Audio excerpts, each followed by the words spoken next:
কি না সেটা কিন্তু আমার বিষয় না, আমাদের আলোচনাটা হচ্ছে, আমরা সেটা অংশগ্রহণ করছি। এটা আমার ব্যক্তিগত কোনো ইয়ে না। পিআর পদ্ধতির সিম্পল যে জিনিসটা সেটা হলো আপনার মার্কায় ভোট দেওয়া। দ্বিতীয় ব্যাখ্যা পরে, শুধুই মার্কায় ভোট দিবে।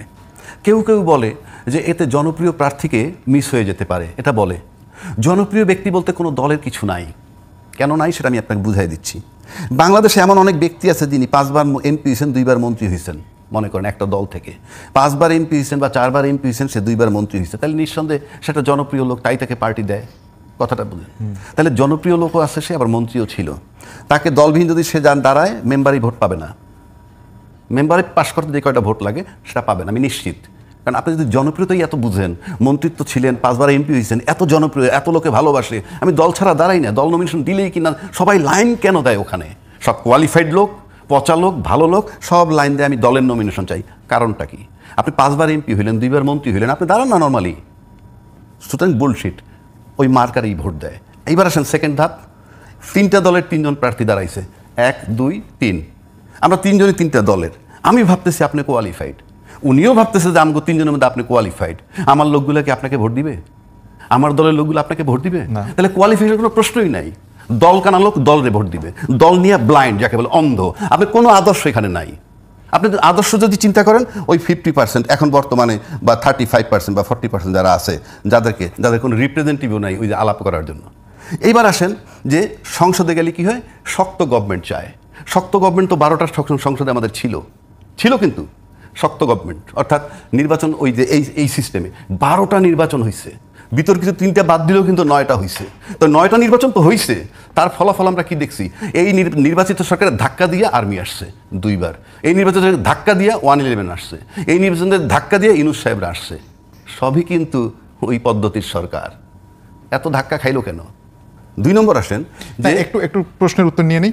সেটা হচ্ছে যে যদি আপনি বলেন যে সরকারের যেই খারাপ দিকগুলো যে কারণে ধাক্কা খেলো, সেটি বন্ধ না করে আসলে পিআর কি বন্ধ করতে পারবে? সেটাই বলতেছি, এখানে সরকার ধাক্কা খাবে না, ধাক্কার প্রসঙ্গ আসবে না। যখনই পিআর পদ্ধতি হবে, আগে বলে নেই, পিআর পদ্ধতি যারা চাচ্ছে তারা যে একেবারে দেশটারে ভালোবেসে চাচ্ছে তা কিন্তু নয়।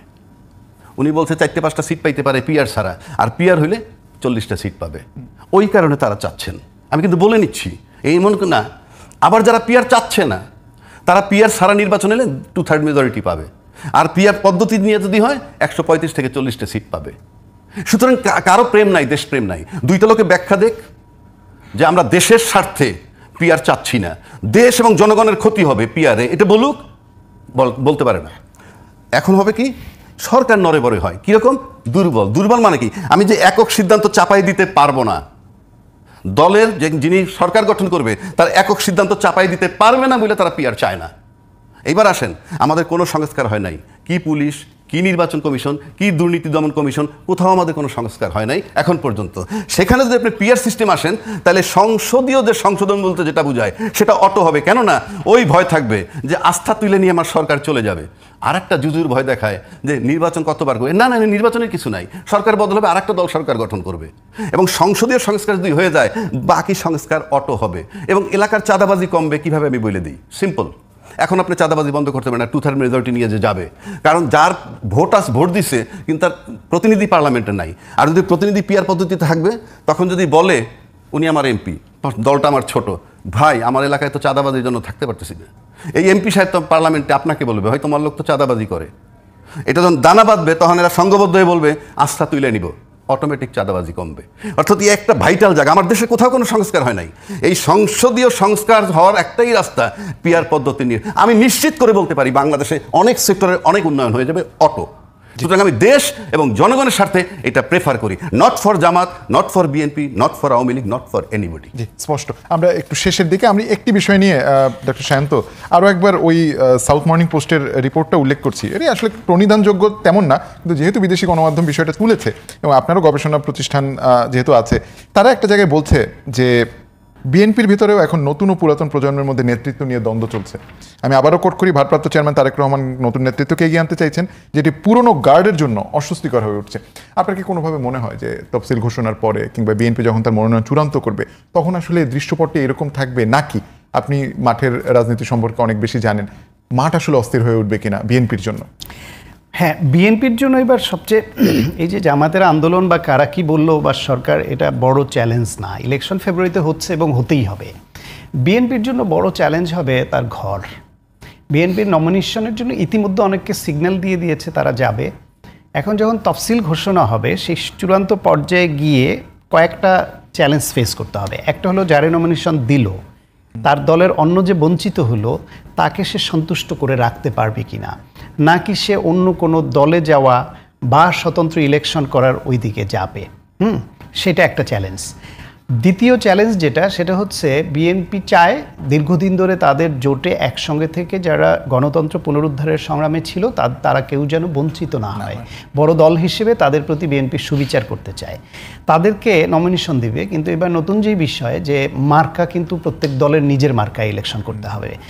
ফলে অন্য ছোট দলের বড় নেতা বা জাতীয় নেতা তাকে বিএনপি ওইখানে বিএনপির ক্যান্ডিডেটকে না করলো ইলেকশন করো না, কিন্তু তাকে ইলেকশনটা করতে হবে শেষ পর্যন্ত তার দলের মার্কায়, ধানের শীষে না। সেই অবস্থায় বিএনপির ওইখানকার কর্মীরা ধানের শীষের বাইরে গিয়ে অন্য দলের একজনকে অন্য মার্কার পক্ষে কতখানি আন্তরিকতার সঙ্গে কাজ করবেন, নাকি তারা স্প্লিট হয়ে যাবেন। ফলে ওই আসনগুলোতে বিএনপি তার দলের নেতৃত্বকে নমিনেশন না দেওয়া অন্য একজনকে কথা রাখতে গিয়ে ওই আসন ঝুঁকিতে ফেলে কিনা, এইটা আর একটা চ্যালেঞ্জ। এবং ওই নেতাদেরকে তো বিএনপি সংসদে আনতে চায়, যে তারা তাদের ভোকাল, তাদের জ্ঞান, তাদের সততা সব মিলিয়ে সংসদে এরকম লোকদের দরকার ফিল করে বিএনপি নেতৃত্ব। কিন্তু তাদের কিভাবে আনবে যদি মাঠের তাদের কর্মী সমর্থকদেরকে ধানের শীষ মার্কার বাইরে, এক হলো দল অন্য দলের নেতা, আবার মার্কাটাও ধানের শীষ না, অন্য দলের কাউকে ধানের শীষে দিতে পারলে ধানের শীষের কারণে স্লোগানটা দিতে তারা যত স্বাচ্ছন্দ্য বোধ করতো তারা অন্য দলের নেতা আবার মার্কাও অন্য, শুধু বিএনপি তার দলের নেতা না দিয়ে বলবে যে ওর পক্ষে কতজন পেয়ে। এইটা আর একটা চ্যালেঞ্জ। ফলে নির্বাচনে বহুমুখী চ্যালেঞ্জ এবার তৈরি হবে বিএনপির নিজের ঘর এবং জোটের এদেরকে অ্যাকুমুলেট করে আগানো। প্রতিপক্ষরাও তো এবার একেবারে দুর্বল না, তারাও তো নানান ইস্যুতে নানানভাবে মাঠে আছে, ইকুয়েশন কোন দিকে যায় বলা মুশকিল। ফলে বিএনপিকে নানাবিধ চিন্তা করে এইসব ভাবতে হবে। প্লাস এখন প্রচারণার ধরনও পাল্টে গেছে।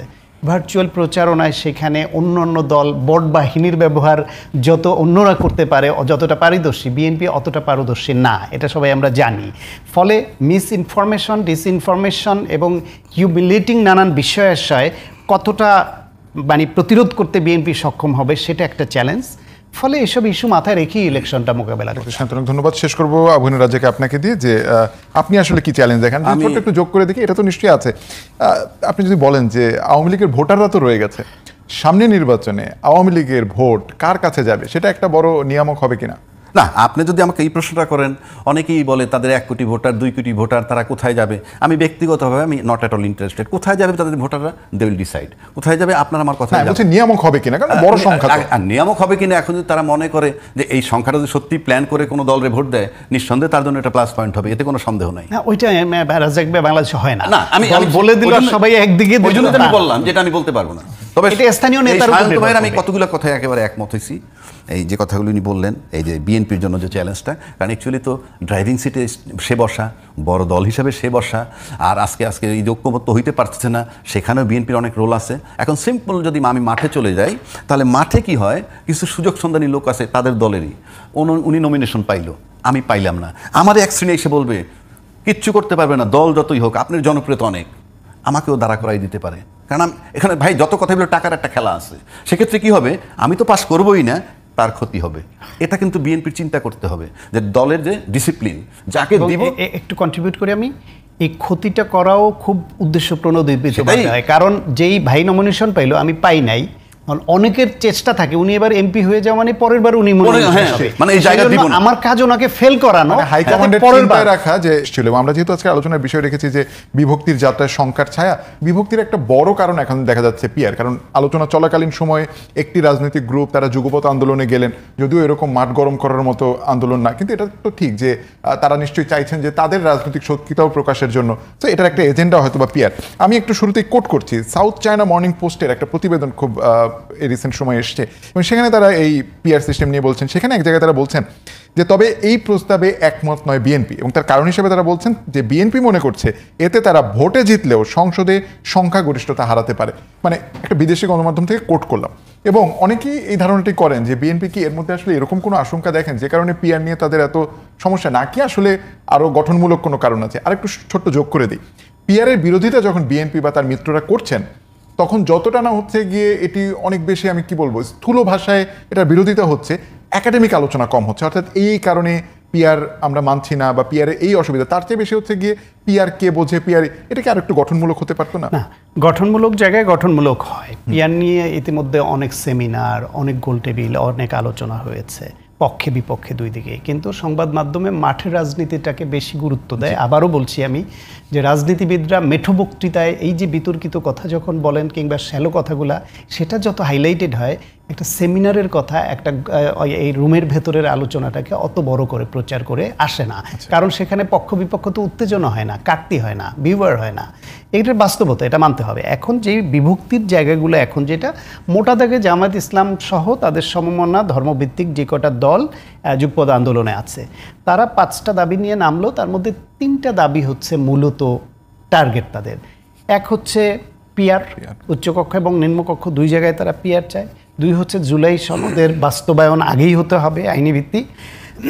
3 হচ্ছে জাতীয় পার্টি নিষিদ্ধ করা, সহ 14 দল, জাতীয় পার্টি সহ 14 দলও ম্যাটার না, 14 দল ভোটে ম্যাটার করে না, জামাতের জন্য থ্রেট না। এই 3টার মধ্যে যে কথা বিএনপির বেলায় অনেকে বলছে যে বিএনপি পিআর চায় না, কারণ হচ্ছে পিআর হলে তারা এক সংখ্যাগরিষ্ঠতা নিয়ে সংসদে আসতে পারবে না। এটার বাস্তবতা আছে। বাংলাদেশে এ পর্যন্ত আওয়ামী লীগ, বিএনপি, জাতীয় পার্টি যারা যখন ক্ষমতায় ছিল, কেউই 50% ভোট পায়নি। 35 থেকে 42 এর মধ্যেই এদের ভোট থাকে, বিজয়ী যারা তাদের। তার মানে হচ্ছে 50%-এর উপরে ভোট নিয়ে এককভাবে বাংলাদেশে ক্ষমতায় আসবে কোনো দল, বিএনপি বা যে কেউ, এটা বাস্তবতা বলে না। তাহলে কি হবে? বিএনপি, হ্যাঁ, স্বাভাবিকভাবেই তারা মনে করছে এটা হলে তারা আসবে না। তা তারা না আসলে কি হবে? অন্য কেউ তো আসবে না, কেউই আসবে না। তার মানে হচ্ছে কোয়ালিশন গভর্নমেন্ট হবে। বাংলাদেশের প্রেক্ষাপটে কোয়ালিশন গভর্নমেন্ট, যেখানে একমত হওয়া খুবই কঠিন হয় বিভিন্ন বিষয়ে, এমনিতে আলোচনায় সরকার কোয়ালিশন গভর্নমেন্ট করে যারা মূল সরকার, জোটের মূল শক্তি যারা, তাদেরকে অন্যরা এমনভাবে চেপে ধরবে যে ওদেরকে কিনে রাখতে হবে, এদেরকে নানানভাবে তুষ্ট করতে হবে, এই পদ দিতে হবে, এই টেন্ডার দিতে হবে। বাংলাদেশের চরিত্র যা, তাই হবে। এবং এতে করে অনাস্থা ভোটে সরকার পড়ে যাবে, 5 বছর কোনো সরকার টিকবে না। নেপালে যেটা হয়েছে, আপনার 17 বছরে 13 বার প্রধানমন্ত্রী বদল হয়েছে, বাংলাদেশে তার থেকে খারাপ অবস্থা হবে। তার মানে একটা আনস্টেবল সরকার হবে, সাস্টেইনেবল কোনো সিদ্ধান্ত নিতে পারবে না। সুতরাং বিএনপি দেশের স্বার্থে মনে করছে এই দেশে এখনই পিআরের উপযুক্ত না। আপনি পিআর নিয়ে প্রচারণা চালান, যদি মানুষ গ্রহণ করে এবং ওইটা হয়, বরং উল্টা দিকে আবার একথাও তো বলা যেতে পারে যে জামায়াত ইসলাম যেখানে আপনার বাংলাদেশে বিএনপির সঙ্গে জোট করে একবার 17 আসন পেয়েছিল, আর 2008 সালে 91-তে মানে ইনফর্মাল অ্যালায়েন্স হয়েছিল, এক ধরনের অঘোষিত অ্যালায়েন্স, সেবার 17টা আসন পেয়েছিল। কিন্তু এর বাইরে তারা এককভাবে ইলেকশন করে 2-3টার বেশি আসন পায় নাই। তাহলে 2-3টে আসন পাওয়া দল, কিন্তু ভোটের পার্সেন্টেজে তারা তো 7-8% পর্যন্ত, একবার 10%-এর উপরে বোধহয় ভোট পেয়েছে। তো 10% ভোট যদি তারা পায়, এখন তো ভোটার তাদের আরও বেড়েছে, দলের 10% হলেও তো 30টা আসন হয়ে যায়, 15% হলে তাদের 45টা আসন হয়ে যায়। কিন্তু এমনিতেও একক ইলেকশনে তারা 2-3টার বেশি পায় না। সুতরাং জামায়াতও তো তাদের ওই টার্গেট ওইটাই যে পিআর হলে আমরা বেশি আসন পাবো। এখন কে বেশি আসন পেলো, কে কম আসন পেলো, এই আকাঙ্ক্ষা সব দলের মধ্যে থাকবে, এবং যেটা যার সুবিধা সে সেটা চাবে। এইটা যেমন বাস্তবতা, পাশাপাশি সামগ্রিকভাবে দেখলে এটাও তো বাস্তবতা যে পিআর সিস্টেম হলে যে ঝুলন্ত সরকার হবে, সেই সরকার বাংলাদেশে পূর্ণমেয়াদ পালন করতে কখনোই পারবে না। বরং যে পদ্ধতি আছে, এই পদ্ধতিতে যেই সব দেশ ভালো করছে গণতন্ত্রে, বাংলাদেশে এই পদ্ধতির মধ্যে কোন কোন জায়গাগুলো আপনার লুফল আছে সেটা চিহ্নিত করে সেগুলো আপনি আইডেন্টিফাই করে রোধ করেন।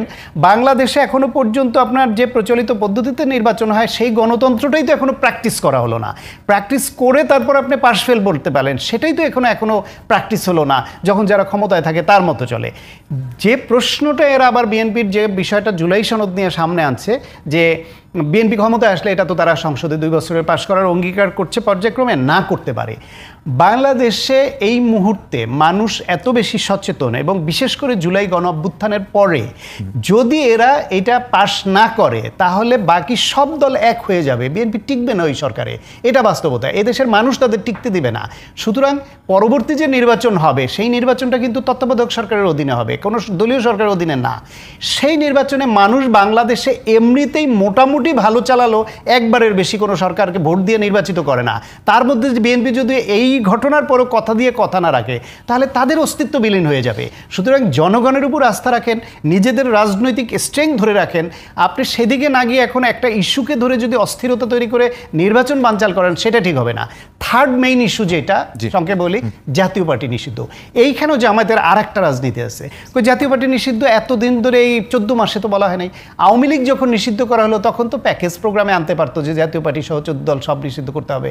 যখন যমুনার সামনে দাঁড়িয়েছিল এই এনসিপি এবং অন্যান্য জামায়াতের ছাত্র সংগঠনেরা, তখন তো সেটা বলে নাই, তখন তারা এটা ভাবে নাই। এখন ভাবছে যে যদি পিআর পদ্ধতি না হয়, প্রচলিত পদ্ধতিতে নির্বাচন হয়, এবং যেহেতু সংবিধানও নাই, নির্বাচন কমিশনও সেটা মানছে না, সরকারও এখনও সেটা আমল দিচ্ছে না, সুতরাং ধরে নিতে পারি প্রচলিত পদ্ধতিতে হবে। সেই পদ্ধতিতে জাতীয় পার্টি যদি ভালো ক্যান্ডিডেট সিলেকশন করে এবং ইনক্লুসিভ ইলেকশনের স্বার্থে তারা ইলেকশনে অংশগ্রহণের সুযোগ পায় আসে, তাহলে এখন যেরকম জামায়াতের কম্পিটিটর বিএনপি, ছোট বড় যাই হোক কম্পিটিটর বিএনপি, তখন বেসিক্যালি জামায়াতের কম্পিটিটর হবে জাতীয় পার্টি।